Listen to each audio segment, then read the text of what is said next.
വെക്കണ്ട മൊയ്തീമാരും നിഫാഴിമാരും ബദറേത്തും പാട്ടും കൂത്തും എല്ലാം നമ്മൾ സ്വീകരിച്ചിട്ടും നമ്മളിപ്പോഴും സമാധാനിക്കുക. നമ്മളിങ്ങനെ പാരമ്പര്യമായിട്ട് ഇങ്ങനെ കാക്കക്കാരന്മാർ പാപ്പാർ ഇങ്ങനെ പോതല്ലേ, ഇവരൊക്കെ പഴച്ചോല്, ഓലൊക്കെ പുത്തന്മാരികൾ, ഓലൊക്കെ പിന്നെ വന്നോല്, നമുക്കൊന്നും ആവശ്യമില്ല. അവിടെ നമ്മൾ നിൽക്കുന്നത്. സഹോദരന്മാരെ, പരലോകം മുമ്പിൽ വെച്ചുകൊണ്ട് ചിന്തിക്കണേ എന്ന എന്നോടും ശബ്ദം കേൾക്കുന്ന എല്ലാവരോടും പറയാനുള്ളത്. ഇതൊരു കേവലം ഒരു സുന്നി മുജാഹിദ് തർക്ക വിഷയങ്ങൾ കാണണ്ട, അങ്ങനെ ആലോചിക്കണ്ട. എന്താ മുജാഹിദ് അങ്ങനെ പറയാൻ? ഓർക്ക് നമുക്ക് അങ്ങണ്ടാക്കണം മറുപടി വെക്കണം, അതൊക്കെ ആയിക്കോട്ടെ, എന്നെ വൈക്ക് പോയിക്കോട്ടെ. പക്ഷേ അതിനൊക്കെ അപ്പുറത്ത് നമ്മളൊക്കെ ഇന്നല്ലെങ്കിൽ നാളെ മരിച്ച അള്ളാന്റെ മുന്നിക്കാട് ചെല്ലുമ്പോൾ ചോദ്യം ഉണ്ടാകുന്നുള്ളത് നമ്മൾ മറക്കാതെ വെക്കുക. ഇങ്ങനെ ഓരോരുത്തർ ഉണ്ടാക്കിയതൊക്കെ പാടെ സ്വീകരിച്ചൊക്കെ ദീനായിട്ട് ഇതിനൊക്കെ പഠിച്ചോ കൂലി തരുന്ന ബന്ധം സങ്കല്പിച്ചു നോക്കുക. കുത്തുബൈത്ത് ചൊല്ലിയാൽ കൂലിട്ടും, മൊഹീദ്ദീമാരെ ചൊല്ലിയാൽ കൂലിട്ടും, ഈ പാട്ടും ബൈത്തിനെ കൂലിട്ടും, ഹദ്ദാദിനെ കൂലിട്ടും എന്നൊക്കെ വിചാരിക്കുക. വെറുതെ മനസ്സ് സങ്കല്പിക്കാം. എങ്കിൽ എന്താ സംഭവിക്കാം?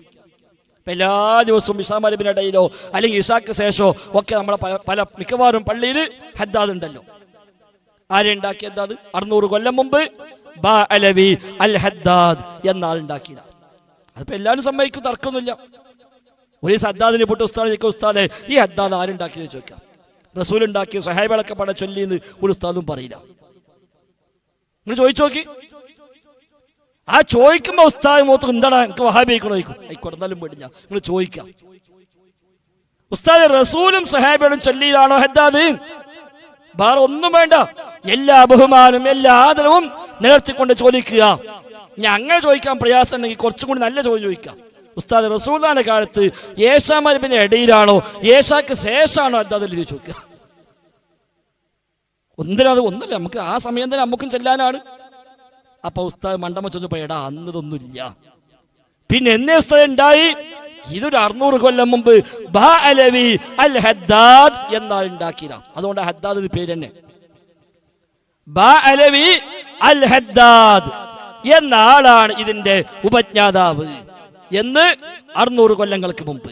അല്ലാഹുവിന്റെ റസൂൽ വഫാത്തായി പോയിട്ട് 1400 കൊല്ലം അൽയൗമ അക്മൽതു ലക്കും ദീനക്കും എന്ന ആയത്തിറങ്ങിയിട്ട് 1400 ചില്ലാനം കൊല്ലങ്ങളായി. ഇപ്പൊ ഹിജ്റ 1439 നമ്മൾ നിൽക്കുന്നത്. ആയത്തിറങ്ങിയത് ഹിജ്റ 10-ാം കൊല്ലം. അപ്പൊ 1429 കൊല്ലമായി ഈ ആയത്തിറങ്ങിയിട്ട്. ദീന് പൂർത്തിയാക്കിയ ആയത്ത് ഇറങ്ങിയിട്ട് 1429 കൊല്ലം. ഹദ്ദാദ് ഉണ്ടായിട്ട് 600 കൊല്ലം.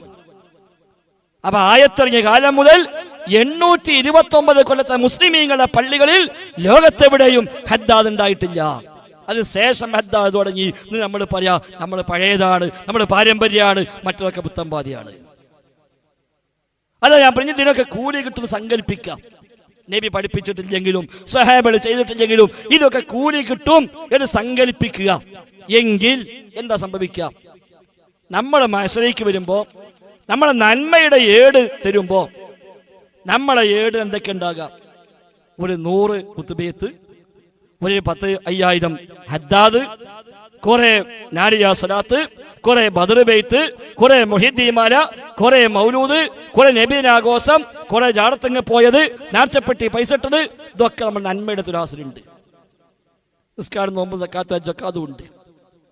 സഹാബികളെ കിതാബ് കൊടുക്കുമ്പോഴോ ഉമർ ഖത്താബിന്റെ ഏടിൽ എത്ര ഹദ്ദാദ് ഉണ്ടാകും? ഉമർ ഖത്താബിന് കിട്ടുന്ന ഏടില് ഹദ്ദാദ് ഉണ്ടാവില്ല, കുത്തുബൈത്ത് ഉണ്ടാവില്ല, റാത്തീബ് ഉണ്ടാവില്ല, സ്വലാത്തു നാരിയ എന്ന നാരിയ സ്വലാത്ത് ഉണ്ടാവില്ല. ആ നിലക്കുള്ള പലതും കാണൂല. ഉമർ ഖത്താബ് നബി വിളിച്ചു, എന്താ നബിയെ ഓല ഏടിൽ വേറെ കുറെ കാണുന്നു? എടാ ഹദ്ദാദു റാത്തീബൊക്കെ, ഹദ്ദാദു റാത്തീബ് എന്താ? അതൊക്കെ ഓല് പിന്നെ ഓരോരുത്തരുണ്ടാക്കിയിട്ട് ഓല് കുറെ ചൊല്ലി തീർത്ത് അതിനൊക്കെ കൂലിയുണ്ട്. ഉമർ ഖത്താബ് വിടോ, എന്താ നബി നിങ്ങൾ ഞങ്ങളെ പറ്റിച്ചിട്ടേക്കൂലേ? ഞങ്ങളോട് നിങ്ങൾ പറഞ്ഞു ദീനൊക്കെ പൂർത്തിയാക്കി, ഇഞ്ഞൊന്നുമില്ല, കൂട്ടാനും പോണ്ട കുറക്കാനും പോണ്ട, ഇതനുസരിച്ച് ചെയ്താൽ നിങ്ങൾക്ക് സ്വർഗം കിട്ടുന്ന ഞങ്ങളെ പറഞ്ഞ് പറ്റിച്ച് പോയിട്ട് ഇപ്പം കണ്ടോ അവിടെ നിങ്ങൾ കിനാവിലൊക്കെ പോയിട്ട് സ്വപ്നത്തിൽ പോയിട്ട് പറഞ്ഞു കൊടുക്കുക, അതുണ്ടാക്കിക്കോ, ഇതുണ്ടാക്കിക്കോ, അങ്ങനെ ചെല്ലിക്കോ, ഇങ്ങനെ ചെല്ലിക്കോ എന്ന് പറഞ്ഞെടുത്ത് ഓലൊക്കെ പട ചെല്ലി ഇപ്പം കണ്ട ഓല ഞങ്ങളെക്കാളും മേലെത്തി എന്ന് പറയുന്നേ. ഇതുണ്ടാവോ? അങ്ങനെ സാഹചര്യം ഉണ്ടാവോ സഹോദരന്മാരെ?